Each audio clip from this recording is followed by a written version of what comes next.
Hello and welcome to today's episode of the Jacksonville Jaguars Insider Podcast. My name is John Shipley. I am your host and beat reporter, and I've been your beat reporter covering the Jacksonville Jaguars for On SI every single day since August 2019, and we are continuing to march forward through another offseason together. As always, you can always find our 100% free 24/7 boots on the ground coverage of the Jacksonville Jaguars when you follow us on social media such as Facebook and Twitter at Jaguars on SI. You can also find us at www.si.com/NFL/Jaguars. All right, folks, welcome to today's episode of the Jacksonville Jaguars Insider Podcast. Today, we are going to talk about what I perceive as what needs to be the absolute floor for the Jaguars in the AFC South in 2025. Now, of course, a lot needs to be taken in context when you talk about the AFC South entering 2025 and the state of the teams throughout the division. The Houston Texans obviously have stockpiled on some, I'd say, big names media-wise this offseason, but they've also kind of pushed some players out and brought in players who I, at least in my opinion, do not deem as improvements, specifically at the left tackle position with Laramie Tunsil, swapping him out for Cam Robinson. I'm not sure how that can be seen as a positive. Then, of course, you look at the Indianapolis Colts, who finished second last year. They're obviously facing a lot of questions at the quarterback position.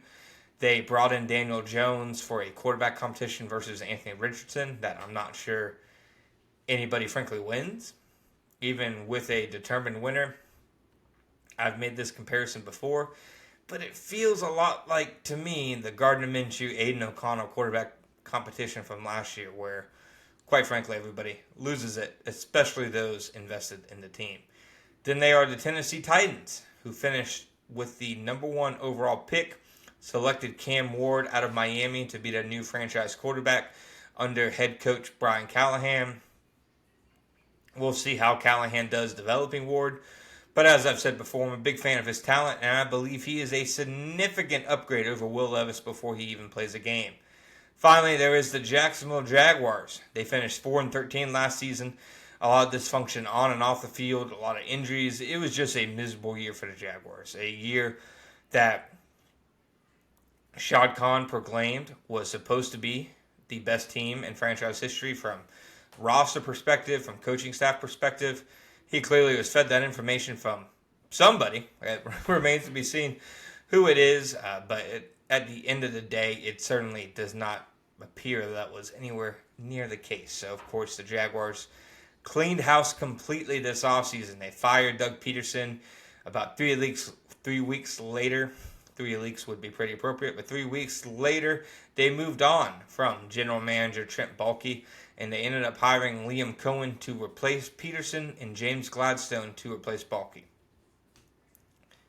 At the end of the day, the AFC South, in my opinion, is once again set to be one of the weaker divisions in football, and that's a big reason why I think the Jaguars' absolute floor. I do not think it should be acceptable unless they face some dire injuries for them to finish worse than this, and that is second place in the AFC South.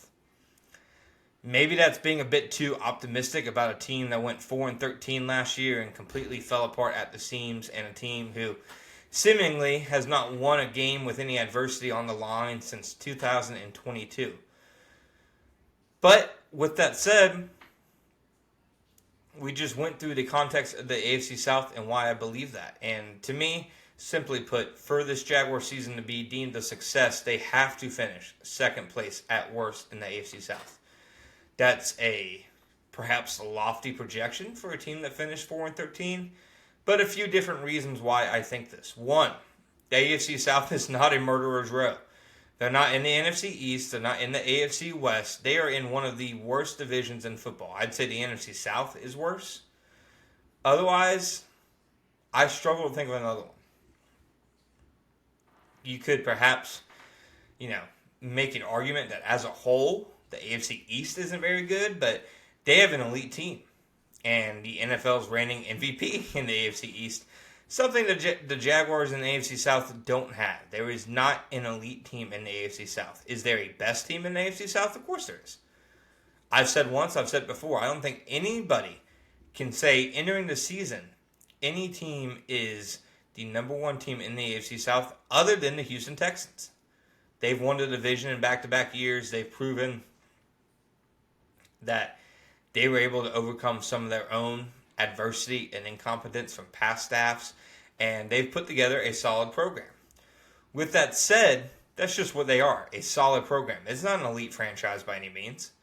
They have not produced elite results. They've won back-to-back division titles in a bad division and have won wild card games against so-so teams.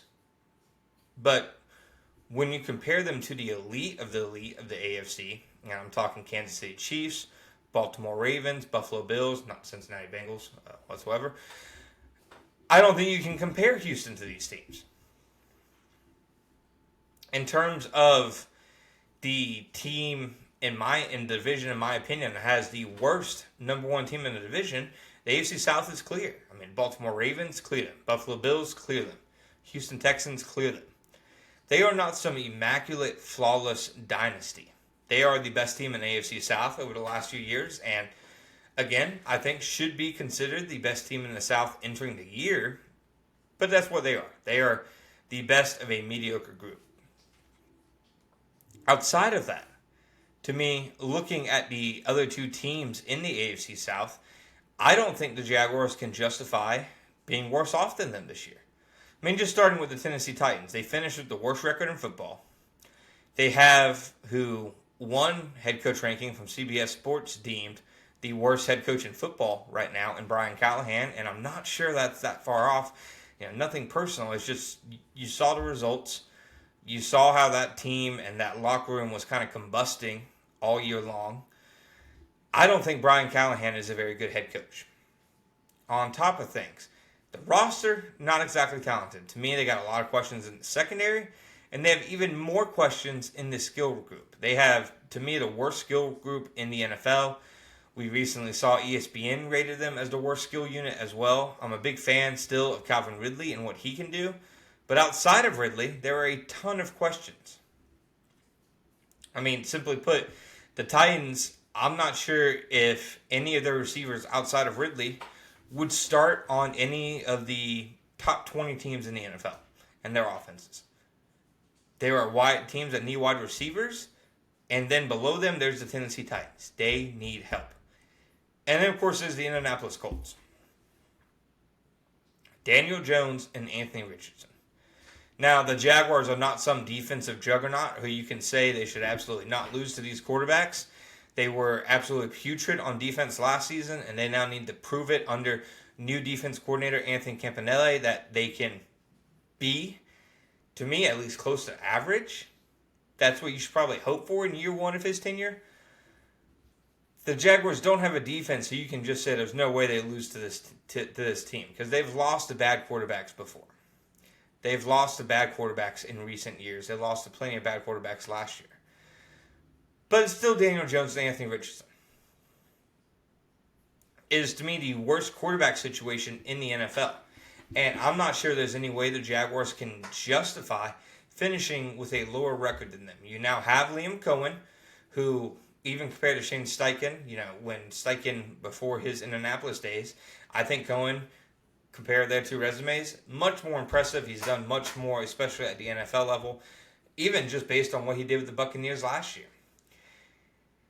Then, of course, you have the different questions about, did the Colts really do enough to improve this offseason from a standpoint of, they overhauled the secondary with free agents, but it's free agency. You're signing players who their teams, in more cases often than not, did not want to keep and opted not to. If they really wanted to, they would have figured a way out. So it remains to be seen if that room improves. But with Liam Cohen's offensive prowess and with Trevor Lawrence's talent, the Jaguars should be no comparison to the Colts this year. That's what the standard should be. So to me, the absolute floor for the Jaguars in the AFC South this year has to be none other than second place right below the Houston Texans. If they finish in third or fourth place, then I think it should be deemed, at very least, a not successful first year for the Jaguars' new regime. Thank you guys for listening to me. My name is John Shipley. Please like, review, and subscribe on Apple Podcasts, Spotify, and all other podcast platforms at the Jacksonville Jaguars Insider Podcast.